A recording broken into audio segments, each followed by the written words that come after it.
awesome. Our next session is going to be interesting, and this is exactly the kind of audience that the speakers would have loved, because it's all about how languages go digital, and the digital is clearly the future. It's absolutely the future, right? Mobile phones are going to be absolutely the ones that are going to be ruling ourselves. So I want to take this opportunity to invite Harsh Bab, Japan Pathak, and Ashwani Parikh.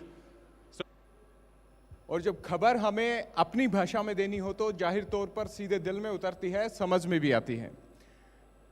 और क्षेत्रीय भाषाओं का आकार इतना जबरदस्त है कि नए नए अवसर भी दे रहा है। ये तीन शख्सियत हमारे बीच में हैं जिन्होंने गुजरात, पंजाब और राजस्थान में भाषा की विधा को आगे बढ़ाने का काम किया है। साथ ही खबरों के लिहाज से, सांस्कृतिक ऐतिहासिक जुड़ाव के लिहाज से बेहतरीन भूमिका इन्होंने निभाई है। तो एक बार फिर से मैं गर्मजोशी के साथ गुलाबी नगरी में आपका स्वागत करना चाहूँगा। हमारे साथ हर्ष बाब जी हैं, बाबूशाही मीडिया से हैं, पंजाब के बेहद अहम पत्रकार हैं, बारीक नज़र रखते हैं वहाँ के हर घटनाक्रम पर। हमारे साथ जपन पाठक जी हैं, फाउंडर एडिटर गुजरात से हैं। सर, स्वागत आपका। साथ ही अश्विनी पारिक जी हैं, एडिटर ईटीवी भारत।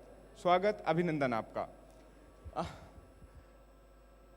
ये तीनों स्टेट हमसे सीधे जुड़े हुए हैं। जब राजस्थान की बात होती है तो गुजरात और पंजाब भी दूर नहीं है,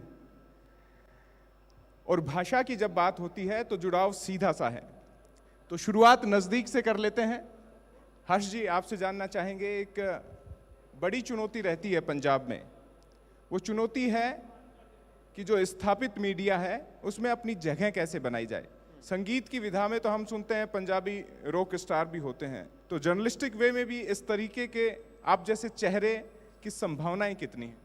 जी, थैंक यू अंकित जी। पहले तो मैं पहले अपना इंट्रोडक्शन दूंगा। हर्ष बाब सिंह हूँ मैं, पंजाब से। हमारा वेब पोर्टल कम वेब चैनल है बाबूशाही, तो उसमें मैं स्टाफ रिपोर्टर हूँ। आपने जो पूछा कि पंजाब के बारे में, अक्सर ये रॉक स्टार्स वगैरह और ये चीज़ें ज़्यादा पॉपुलर है, पर एक जर्नलिस्ट की पॉइंट ऑफ व्यू से देखें तो हर स्टेट की तरह यहाँ भी बड़े चैलेंजेस हैं। और स्पेशली मैं एक ख़ास चीज़ बताना चाहूँगा। जो हमारा वेब चैनल है, वेब पोर्टल है, तो ये स्टार्ट हुआ था 2011 में। 2011 में हुआ था, और ये पंजाब का फर्स्ट न्यूज़ पोर्टल है, पंजाब स्टेट का।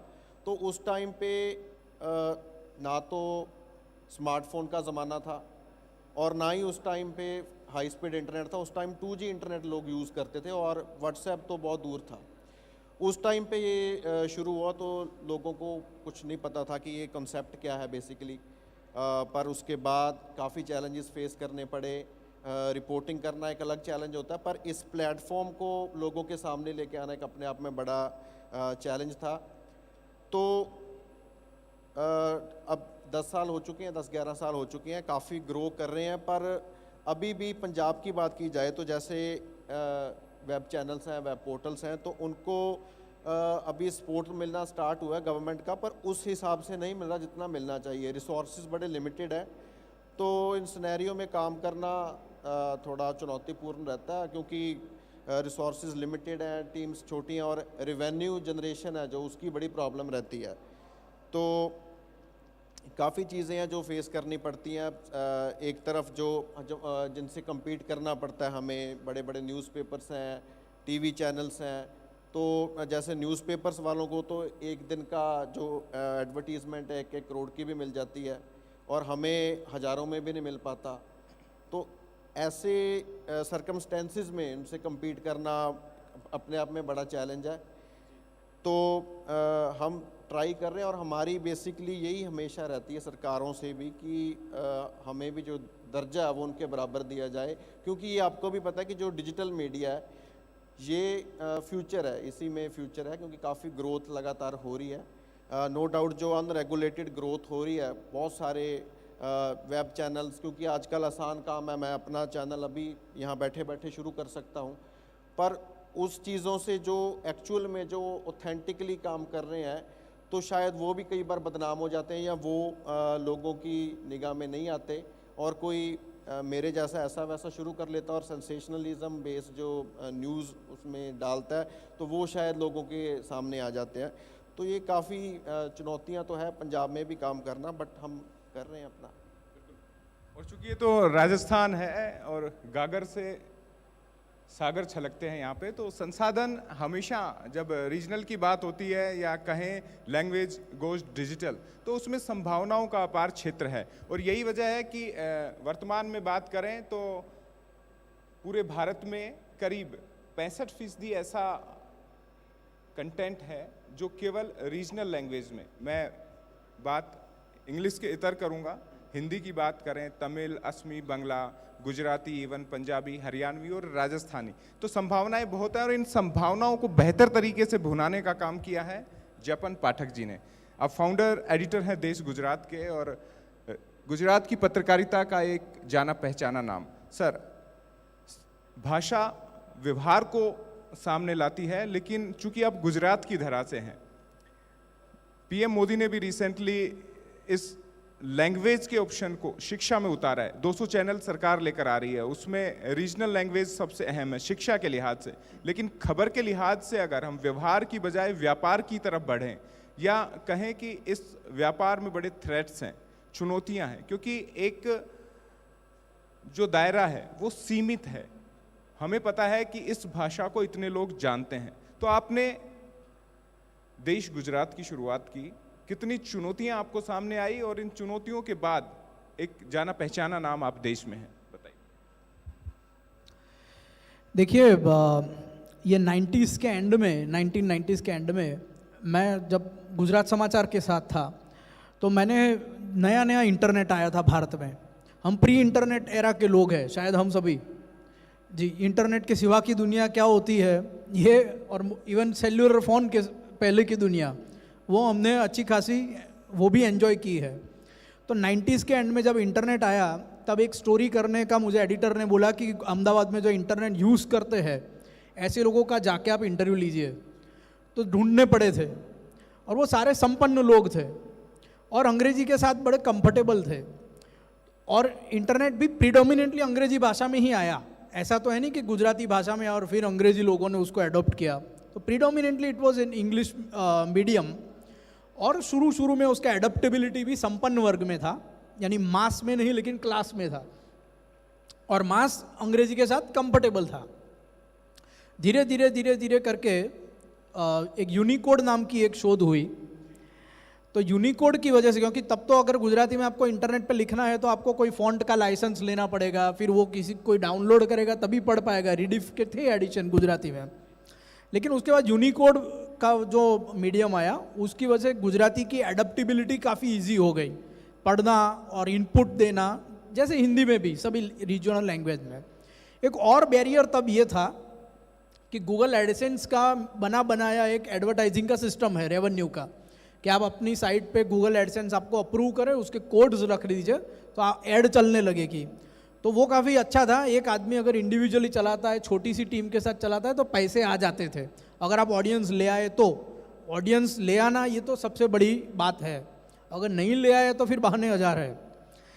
तो गूगल एडसेंस तभी ऐड देती थी कि आपकी अगर अप्रूव्ड लैंग्वेज में वेबसाइट है, यानी अंग्रेजी में है, लेकिन हिंदी और गुजराती में गूगल एडसेंस की ऐड नहीं आती थी। तो देखिए, वेस्टर्न सिविलाइजेशन ने एक शोध की इंटरनेट की, अंग्रेजी में की, काफ़ी यूज़फुल की, लेकिन शुरुआत के वर्षों में तो एक रीजनल लैंग्वेज के लिए बड़ी चैलेंज थी। ऐड भी नहीं मिलते थे। अब हिंदी में आप वेबसाइट कर लीजिए, गूगल ऐड मिलती है, गूगल एडसेंस। गुजराती में अभी भी नहीं मिलती, सिलेक्टेड मिलती है, आपको स्पेशली परमिशन लेनी पड़ती है। तो ये सारी चैलेंज शुरुआत के वर्षों में थी। क्रांति तब आई कि जब ये धीरूभाई अंबानी के बेटे मुकेश अंबानी, उन्होंने ये जो इंटरनेट के प्राइस सस्ते कर दिए, क्योंकि पहले महीने का 1 GB या 1.5 GB और उसके भी 600-700 रुपये थे शायद। अब आपको रोज का 1.5 GB मिलता है, 2.5 GB मिलता है जैसा प्लान, और फिर भी आपका महीने का इफेक्टिव उतना रुपया पड़ता है। तो तब आ गया वीडियो, और वीडियो के साथ रीजनल लैंग्वेज जैसे ब्लूम हुई, क्योंकि यूट्यूब ये पार्शियलिटी नहीं करता कि अगर आपने गुजराती में वीडियो बनाया ऐड नहीं चलेगी, वो तो चलेगी, मिलेगी, उसमें से रेवेन्यू भी होगी। तो धीमे धीमे करके क्लास से मास तक ये मीडिया अब जुड़ने लगा है। और अगर आप हमारे यहाँ देखें गुजरात में, तो गुजराती अखबार की जो सबसे बड़ी ऐप है 1 करोड़ उसके डाउनलोड हुए हैं। तो देयर इज़ मास, अब मास तक पहुँचा है, और मास भी ऐसे मीडिया तक पहुँचा है जो रीजनल लैंग्वेज में कैटर करता है। एक गुजरात समाचार है, उसका 5 लाख ऐप डाउनलोड हुई है, गुजराती में ही है। संदेश के 10 लाख हुए हैं।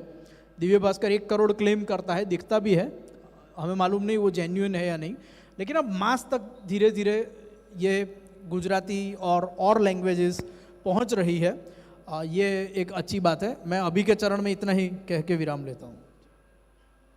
इसमें कुछ डेटा भी हमने खंगाला था, और जाहिर तौर पर जब गूगल की बात होती है तो गूगल जब व्यापार के लिए आगे बढ़ता है तो एक डेटा सामने रखता है। तो आज की डेट में करीब 85 करोड़ ऐसे भारतीय हैं जो इंटरनेट का उपयोग करते हैं, और चूंकि सरकारें लगातार रियायती दर पर अपनी कैंपेन ला रही हैं, राजस्थान में ही आने वाले दिनों में करीब 3 करोड़ महिलाओं के हाथ में स्मार्टफोन होगा विद इंटरनेट। तो जाहिर तौर पर कंटेंट उनके पास पहुंचेगा। तो एक बड़ी जिम्मेदारी अश्विनी जी ये हो जाती है कि वो कंटेंट उन तक पहुंचे, उनकी भाषा में पहुंचे, साथ में उनके लिए उपयोगी रहे।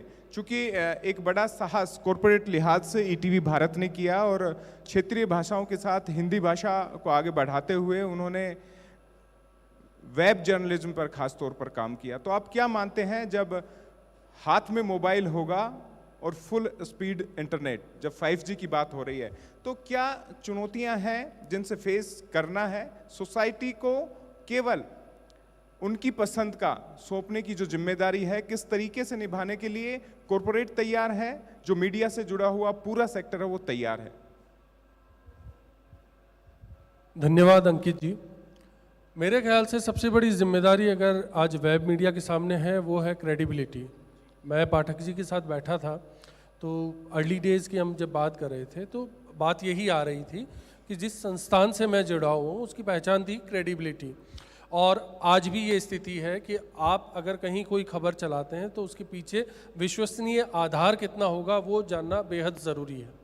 तो मूल मसला इस बात को लेकर है कि अब भी ये चुनौती है हर मीडियम में, भाषा चाहे पंजाबी हो, चाहे गुजराती हो, राजस्थानी, हिंदी, कहीं पर भी हो, अगर आपकी भाषा का माध्यम सशक्त है, उसके बावजूद विश्वसनीयता नहीं है तो आपकी साख थोड़े दिनों में घूम सकती है। जो शुरुआती रुझान आपको मिलेंगे हो सकता है वो आने वाले वक्त में बदल भी जाए। बेहद ज़रूरी है क्रेडिबिलिटी आपके पास में हो। दूसरा, जिस टारगेट ऑडियंस को आप रखना चाह रहे हैं, जिनके लिए आप खबरें रखना चाह रहे हैं, उनके इर्द गिर्द क्या चीज़ें हो रही हैं और वो किस वक्त में उन तक पहुंच पा रही है, बेहद ज़रूरी है।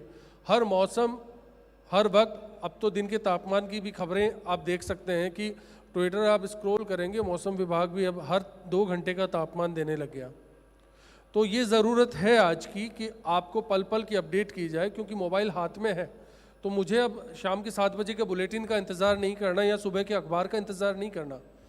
मेरे लिए चुनौती ये है कि इंस्टेंट में कितना दे पा रहा हूँ विश्वसनीयता के साथ, वो ज़्यादा ज़रूरी हो चुका है।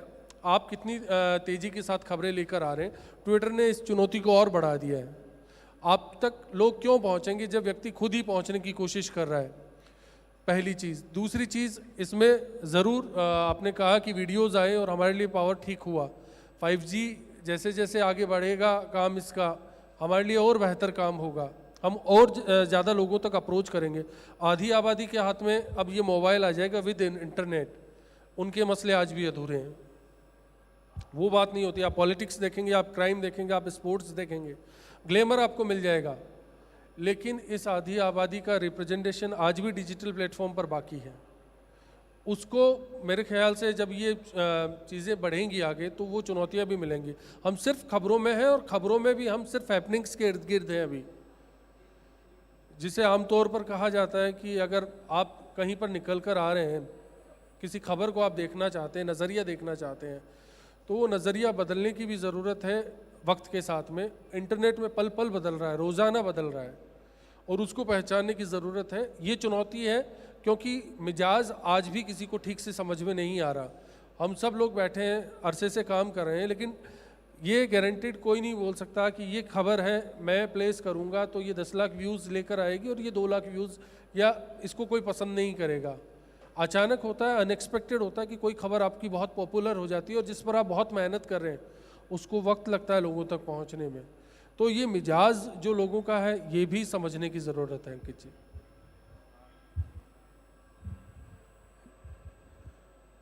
भारत में 22 भाषाएं सरकारी तौर पर मान्यता प्राप्त है, 6000 से अधिक बोलियां बोली जाती है, लेकिन जपन जी बाजार तय कर रहा है कि हमारी इंटरनेट की भाषा क्या हो। आप इससे कितना सरोकार रखें? नहीं, देखिए, अब हम किसे बाजार कहेंगे उस पे ये निर्धारित होगा। जैसे गोवा में बीच पे पार्टी होती है तो काफ़ी फैशनेबल होती है, उसका कवरेज भी वहाँ पे काफ़ी होता है, सब यंग लोग उसको काफ़ी पसंद भी करते हैं, लेकिन उसमें एक संख्या होती है कुछ 2-4 हज़ार 5 हज़ार, लेकिन लगता है कि वो बाजार है। लेकिन सोमनाथ के दर्शन करने 1 करोड़ लोग साल में आते हैं, पावागढ़ के दर्शन करने तो रविवार को ही 2.5 लाख लोग आ जाते हैं, रविवार को ही। तो हम बाजार किसको कहते हैं? हमें ये जो चमक दमक दिखती है वो बाजार है या ये बाजार है? मुझे लगता है कि ये बाजार है। ये जो रूटेड लोग हैं, जो हमारे यहाँ त्यौहार है, व्रत है, हमारे यहाँ जो धर्म है, हमारे यहाँ जो रीति रिवाज है, जो कहावतें हैं, जो एकदम रूटेड चीज़ें हैं, मुझे लगता है उसकी टक्कर में ये अंग्रेजियत ठीक है एक सेक्शन में है, वो कभी नहीं आ पाएगी, ये तो मुझे बड़ा तय लगता है। तो मैं मानता हूँ कि बड़ा बाजार ये है, न कि वो।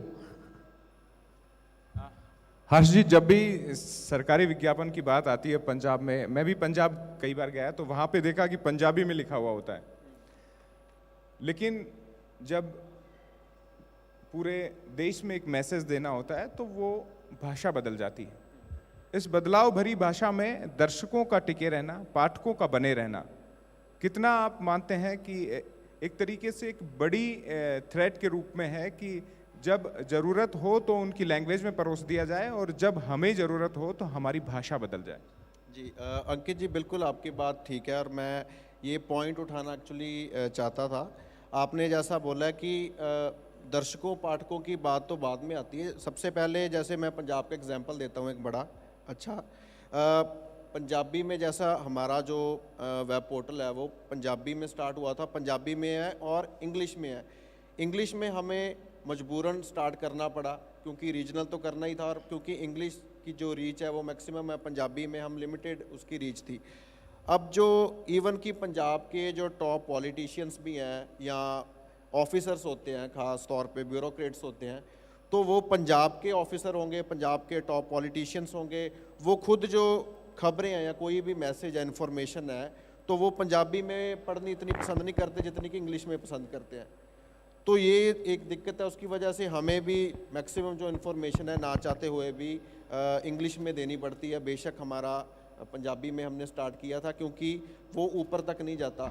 बाकी आपने दर्शकों की बात की है तो वो भी एक ये बड़ा मैटर ऑफ कंसर्न है। मैं मानता हूँ कि अगर पंजाब है तो उस पंजाबी में सब कुछ होना चाहिए, तो उसमें ये चीज़ कि इंग्लिश में जा रहा है और हम उसको कई बार ये सोचा जाता है कि इंग्लिश में देंगे तो थोड़ा ज़्यादा सुपीरियर लगेगा, तो ये भी एक प्रॉब्लम है। शायद उस तरह से समझा नहीं जा रहा जितना समझा जाना चाहिए।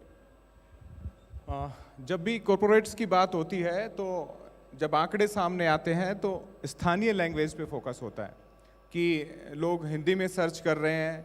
ख़ासतौर पर करीब 134 करोड़ जो सेलुलर डेटा ट्राई का है, तो उसमें से करीब 85 करोड़ के पास अब इंटरनेट सुविधा हो गई है। और इस डेटा में सबसे अहम है कि जो गांव में बैठा हुआ इंसान है वो अपनी भाषा में सर्च कर रहा है, उसे इंग्लिश नहीं आती और भाषा का बैरियर तोड़कर वो अपनी मातृभाषा में कुछ देखना चाहता है, सुनना चाहता है। जपन जी, एक इसमें सबसे अहम है क्योंकि चीज़ें बदल रही हैं, स्थानीय लैंग्वेज में पॉडकास्ट की भूमिका कितनी आप मानते हैं कि आने वाले दिनों में संभावनाएं रहेंगी? जो पुराना साहित्य है, लोकोक्तियां हैं, कहावतें हैं, अपनी बात है अपनी भाषा में, उसमें इस नए क्षेत्र में कितनी संभावनाएं आप मानते हैं? चूंकि आप देश गुजरात के जरिए सबसे बड़ी खबरें तो ब्रेक करते हैं और पता लगता है कि स्थानीय भाषा में ब्रेक हुई चीज़ अब नेशनल की हेडिंग बन चुकी है, तो इन तमाम चुनौतियों के बीच में किस तरीके से आप मानते हैं कि नए जो स्टेप्स हैं वो स्थानीय भाषा में भी लिए जा सकते हैं? वेल, पॉडकास्ट में एक प्रॉब्लम है कि उसमें अभी रेवेन्यू मॉडल नहीं बना है। आप बड़ी बड़ी पॉडकास्ट की वेबसाइट्स हैं, लेकिन वहाँ पे काफ़ी मेहनत करके पॉडकास्ट बना के भी आपको उसमें एडवर्टाइजमेंट मिले रेडीमेड, ऐसा मॉडल अभी नहीं हुआ है। यूट्यूब में वीडियो में हो गया है कि यूट्यूब आपका एक बार एडवर्टाइजिंग सैंक्शन कर दे तो वो एडवर्टाइजिंग वहाँ बचती रहेगी। तो पॉडकास्ट में एक रेवेन्यू का एक इश्यू है। दूसरा इश्यू है कि पढ़ना ज़्यादा स्पीडी होता है। अगर वही चीज़ आप पॉडकास्ट में सुनेंगे तो काफ़ी लंबा टाइम आपका जाएगा। रीडिंग ज़्यादा, क्योंकि हम फटाफट स्कैन करते हैं आंखों से कि ये पैराग्राफ मुझे पढ़ना है, ये नहीं पढ़ना है। पॉडकास्ट में तो आपको 7वीं मिनट पे जाना है तो पहले 1 से 6 सुनना पड़ेगा। तो पॉडकास्ट अगर आप कर रहे हैं तो वो काफ़ी क्रिस्प होना चाहिए। काम की बात पहले आ जाए, चर्चाएं बाद में हो, काफ़ी क्रिस्प हो। आप बार बार उस पर वर्क कीजिए कि आपकी स्क्रिप्ट पे कि वो काफ़ी शॉर्ट में कम समय लेते हुए अपनी बात पूरी करे। ये एक पॉडकास्ट की मैं एक वीकनेस मुझे लगता है। स्ट्रेंथ कहें तो स्ट्रेंथ है कि गाड़ी चलाते वक्त काफ़ी लोग आजकल पॉडकास्ट सुनना पसंद करते हैं, क्योंकि तब वो देख नहीं सकते वीडियो, पढ़ भी नहीं सकते।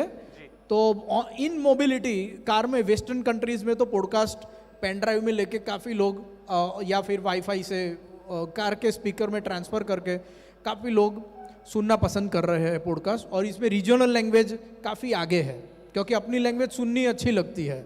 तो ये तो चीज़ है।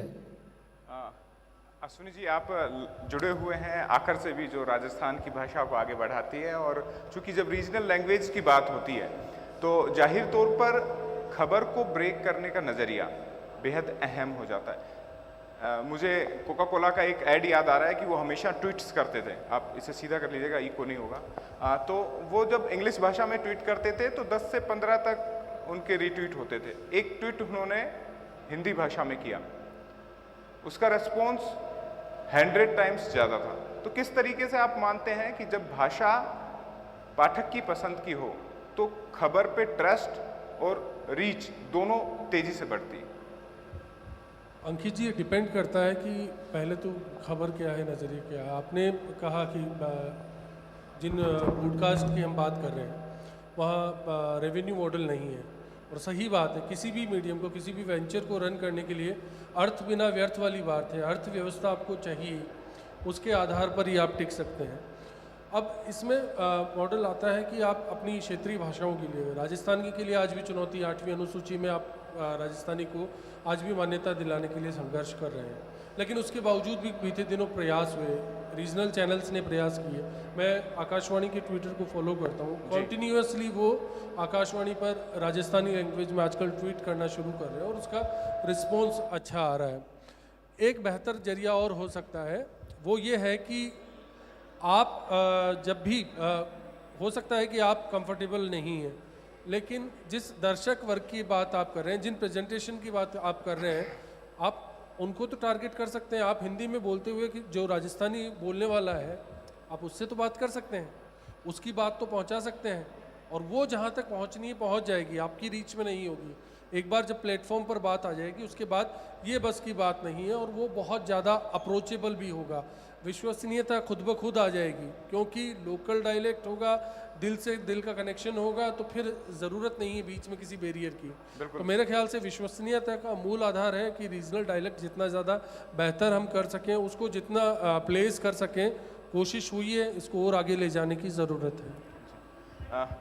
जपन जी, एक सवाल बेहद अहम इसलिए हो जाता है कि कॉरपोरेट्स अब हाइपर लोकल हो रहे हैं, नई नई भाषाओं में आगे आ रहे हैं कि जो स्थानीय भाषा है उसमें हम अपनी वेबसाइट लाएं। अपना टीवी की अगर बात करूं तो करीब 34% जो रीजनल टीवीज़ हैं वो अच्छा काम कर रहे हैं, और ख़ास तौर पर जब चुनाव का सीज़न होता है, चाहे वो एमपी के इलेक्शन हो, एमएलए या फिर स्थानीय इलेक्शन, सब में उनकी भूमिका अहम होती है। सब कॉर्पोरेशन ने डिसाइड किया कि लाया जाए। तो एक अगर कोई स्टार्टिंग करना चाहता है, अपनी भाषा में शुरुआत करना चाहता है, तो रेवेन्यू मॉडल को समझने के लिए, उसकी चुनौतियों को समझने के लिए उस बेस लेवल पे उसे किस तरीके से तैयारी करनी चाहिए? देखिए, क्योंकि यहाँ पे काफ़ी यंग स्टूडेंट्स हैं तो मैं उनके लेवल पे आ जाता हूँ अब, जी जी। तो उनको भी ये कंफर्टेबल रहेगा। ये जयपुर में बहुत सारी रेस्टोरेंट्स हैं, 5 स्टार होटल की रेस्टोरेंट्स है, बाकी दूसरी आप मार्केट में चले जाइए बड़ी बड़ी रेस्टोरेंट्स होगी, और ठेले वाले भी हैं, वो भी खाने बेचते हैं। तो ठेले वाला के भी ठेला भी चलता है, 5 स्टार होटल की रेस्टोरेंट भी चलती है जी। और स्टैंड अलोन रेस्टोरेंट भी चलती है। ये सब चलते हैं, लेवल होता है, ठेले वाला अपने हिसाब से कमा लेता है, रेस्टोरेंट वाला अपने हिसाब से, और 5 स्टार होटल के साथ क्लब रेस्टोरेंट है वो अपने हिसाब से कमा लेता है। तो सबका धंधा तो चलेगा, क्योंकि हमारे यहाँ काफ़ी मास है। हाँ, आपको मास लाना पड़ेगा। आप अगर ये कहे कि मेरी वेबसाइट पे मैं सरकारी ऐड ही ले लूँ और मेरा काम चल जाए, ऐसे काम नहीं चलेगा। वो आपको जेन्युइन ऐड पे जेन्युइन क्लिक आने चाहिए, इतना आपके पास मास बेस होना चाहिए। तो मास तो आपको लाना पड़ेगा, ये तो किसी भी धंधे में है। उसके बाद आपका काम तो चलेगा, ठीक है। अब मास, दिव्य भास्कर का मैंने बताया कि गुजराती का ऐप है, उसका 1 करोड़ डाउनलोड है। अगर मैं या आप गुजराती ऐप डाल देंगे तो 1 करोड़ डाउनलोड शायद नहीं मिलेंगे आपको, आपको मिलेंगे 10,000 50,000 डाउनलोड। तो उससे भी आपका गुजारा तो चलेगा। आप अगर कोई अखबार में नौकरी कर रहे हैं उससे तो ज़्यादा आप कमा लेंगे, ये तो मैं गारंटी देता हूँ, अगर मेहनत बराबर की तो। दूसरी चीज़ मैं कह रहा हूँ, क्योंकि यंग लड़के हैं और आपने रेवेन्यू की बात की और रेवेन्यू आईबॉल से जुड़ा है, अगर आप मी टू कर देंगे, यानी मैं भी मैं आपको समझाता हूँ कि आज यहाँ पे एक खबर हो गई राजस्थान में कि भाई बाढ़ आई, 24 लोग मर गए।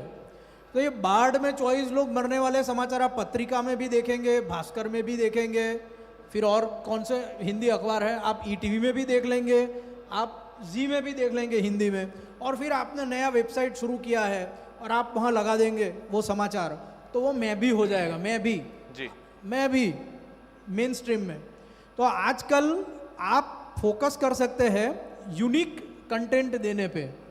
यानी कि अब एक समस्या थी कि बार एंड बेंच और लाइव लॉ, ये वेबसाइट्स खुली तो उन्होंने कोर्ट में जज और वकील के बीच में जो संवाद होता है, जिसका लाइव टेलीकास्ट टीवी में नहीं हो सकता, ठीक है, तो वो संवाद ट्वीट बतौर ट्वीट वो लोग लाइव देते हैं।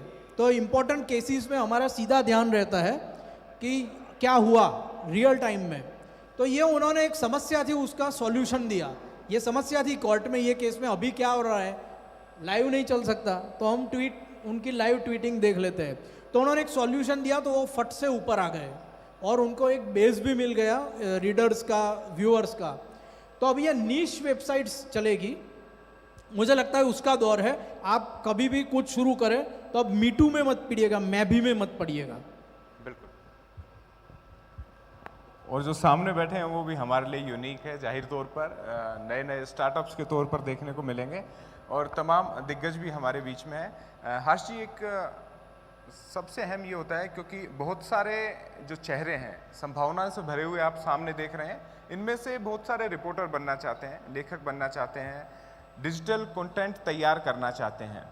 अगर इन्हें संभावनाएं मिलें, ज़्यादातर की भाषा शैक्षणिक तौर पर देखें हिंदी या इंग्लिश है, लेकिन लोकल भाषा में अगर शुरू करें तो किस तरीके से इन्हें एक कदम उठाना चाहिए और इस स्टेप के साथ संभावनाएं कितनी बढ़ जाती हैं एक नए कंटेंट के साथ? क्योंकि जपन जी ने बात की है कि यूनिक कंटेंट होना चाहिए, तो जाहिर तौर पर जब नई चीज़ सामने आएगी, अपनी भाषा वाली चीज़ सामने आएगी, तो उन्हें लगेगा अपनापन भी है, जुड़ाव भी है, लोक व्यवहार भी है और एक नयापन भी है।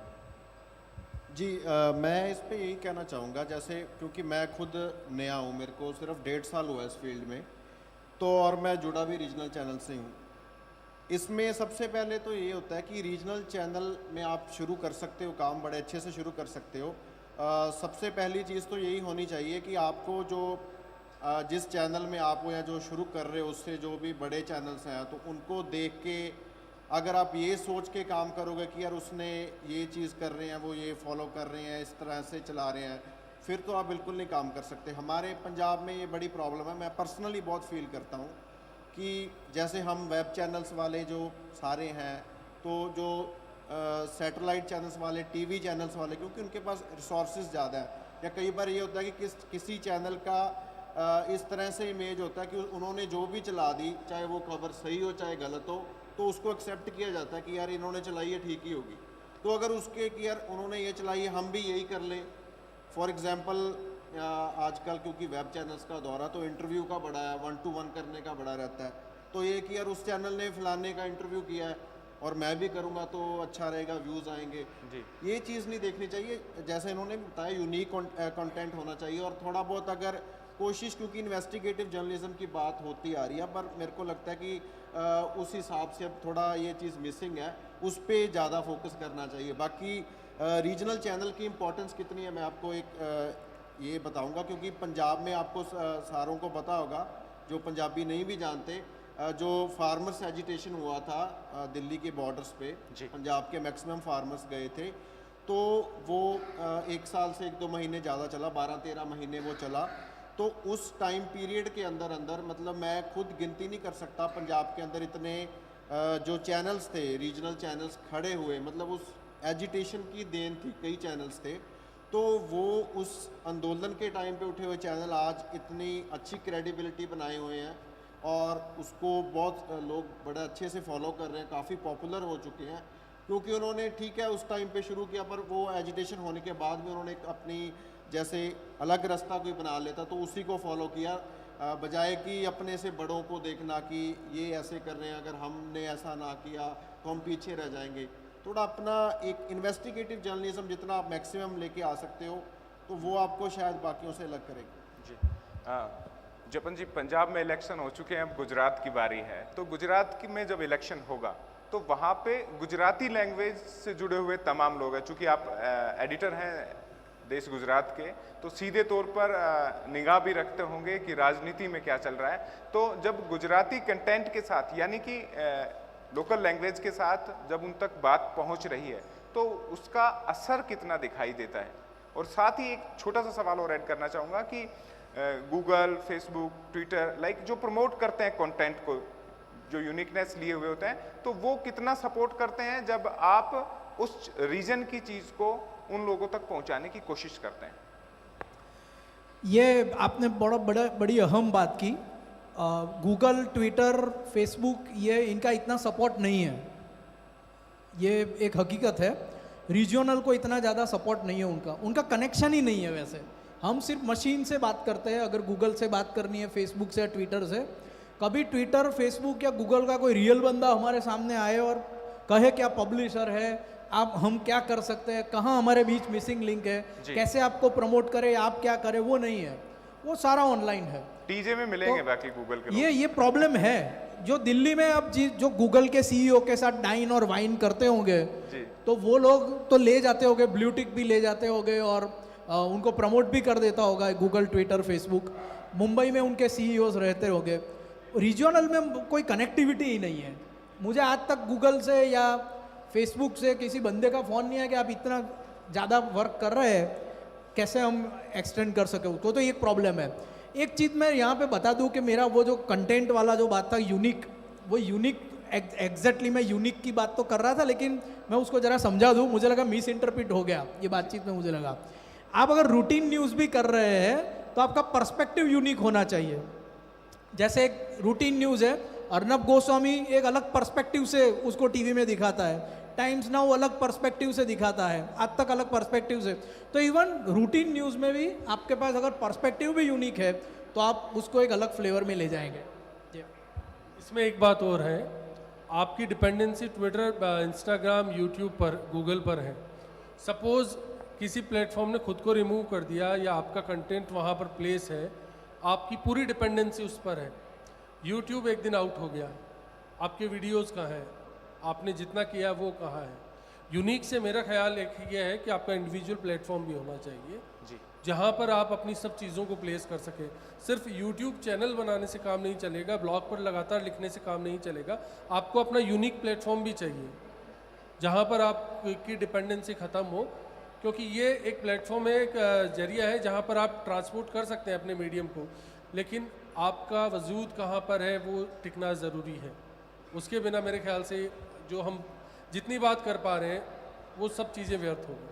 अश्विनी जी, आपसे जुड़ा हुआ एक सवाल भी है और तमाम लोग भी हैं जो आने वाले दिनों में जर्नलिस्ट बनेंगे, तो जॉब के लिए एडिटर के पास जाना होता है, तो वहाँ फर्स्ट इंप्रेशन ही लास्ट इंप्रेशन माना जाता है संभवतः। तो जब भाषा के तौर पर अगर वो इंग्लिश में अच्छा बात कर रहा है, अच्छे तरीके से कर रहा है, और हिंदी तो जाहिर तौर पर उसे आती है, तो उसके चयन की संभावनाएं बढ़ जाती हैं। ऐसा जो सामने बैठे हुए जो पत्रकारिता के स्टूडेंट्स हैं उन्हें लगता है। तो क्या स्थानीय भाषा में अगर पारंगत हो, उसकी शब्दावली अच्छी हो, बेहतर तरीके से कम्युनिकेट कर सकता हो, तो उसके चयन की संभावनाएं कितनी है किसी भी संस्थान में? मैं डिफ़र करता हूँ पूरी तरह से। जनरली यही होता है कि सब लोग ये देखते हैं कि मेरा प्रेजेंटेशन बेहतर है और मैं एक बेहतर जर्नलिस्ट बन सकता हूँ, लेकिन राइटिंग स्किल्स मैटर करती है उससे भी ज़्यादा। आप किसी भी मीडियम में होंगे, आपके लिए राइटिंग स्किल्स की ज़रूरत आपको होगी। 80% लोग ऐसे होते हैं जो जनरली आपके पास आकर टाइपिंग सीख रहे होते हैं। 50% लोग ऐसे होते हैं जिनकी ग्रामेटिकल एरर्स वहाँ पर होती है। आपको जब वहाँ पर जाना है, उन चीज़ों को दुरुस्त करना है, तो वक्त लग जाता है। 1 साल आप एज ए ट्रेनी ही निकाल देते हैं, तो मेरे ख्याल से वो काफ़ी अहम पीरियड होता है।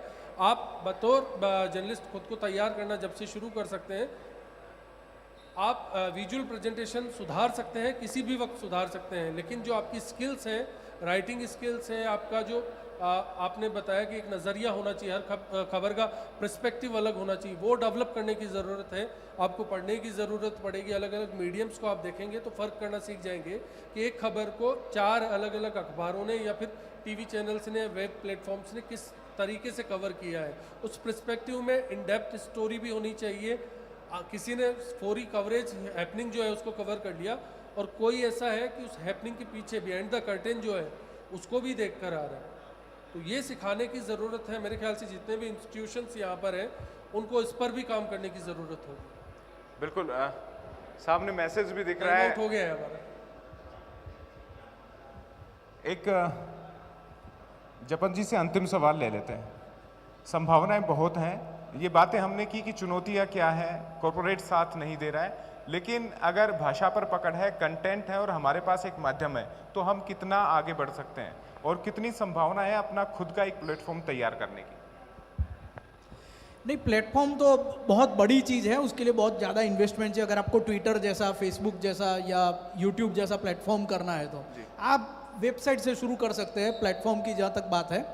और लैंग्वेज एज ए स्किल बहुत ही इम्पोर्टेंट है। मुझे याद, गुजराती वाले बंदे नहीं मिलते, अंग्रेजी वाले मिल जाते हैं इजीली, ये एक हकीकत है। सही गुजराती लिखने वाले, सही गुजराती बोलने वाले गुजरात के कैपिटल की बाजू में बैठा हूँ फिर भी नहीं मिलते। मेरे ख्याल से यही बात यहाँ भी होगी, उन्होंने भी वही बात की। बाकी लैंग्वेज में आप स्किल हासिल कर लीजिए तो आपको कभी भी, मैं स्किल की बात कर रहा हूँ, तो आपको कभी भी रोजगारी की तकलीफ मेरे ख्याल से नहीं होगी। अंग्रेजी के इतने आधिपत्य के ज़माने में भी आज हकीकत यह है कि सही रीजनल लैंग्वेज लिखने वाले, बोलने वाले, प्रोफेशनली स्किलफुल लोग नहीं मिलते। और गुजराती में जो बात आएगी या हिंदी में जो बात आएगी या जो रीजनल लैंग्वेज में, वो आप किसी भी तरह अंग्रेजी में रिप्लेस नहीं कर सकते। हमारे गुजराती में एक शब्द है, मैं एंड करूँगा। गुजराती में एक शब्द है हूँ, हम मैं को हूँ कहते हैं गुजराती में, यानी आई, जो अंग्रेजी में आप कहते हैं। अब वर्ल्ड की कोई भी लैंग्वेज में ये हूँ शब्द नहीं है, आई या मैं के लिए हूँ शब्द नहीं है। तो ये हूँ कहाँ से आया गुजराती में? हूँ जपन पाठक, मैं जपन पाठक।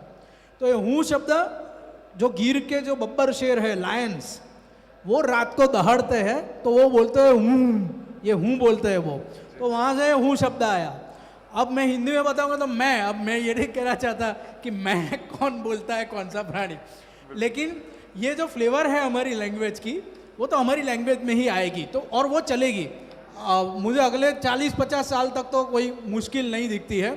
ये इंग्लिश मीडियम का जोर बड़ा है, लेकिन गाँव में अभी भी अपना लैंग्वेज मीडियम ही चलता है। तो मुझे नहीं लगता कि कोई ज़्यादा, अगर आप अपनी लैंग्वेज में डेवलप होना चाहते हो तो आपको रोजगारी की इस पीढ़ी में कोई समस्या है। बिल्कुल। एक कोई सवाल भी अगर सामने से कोई पूछना चाहे तो यस,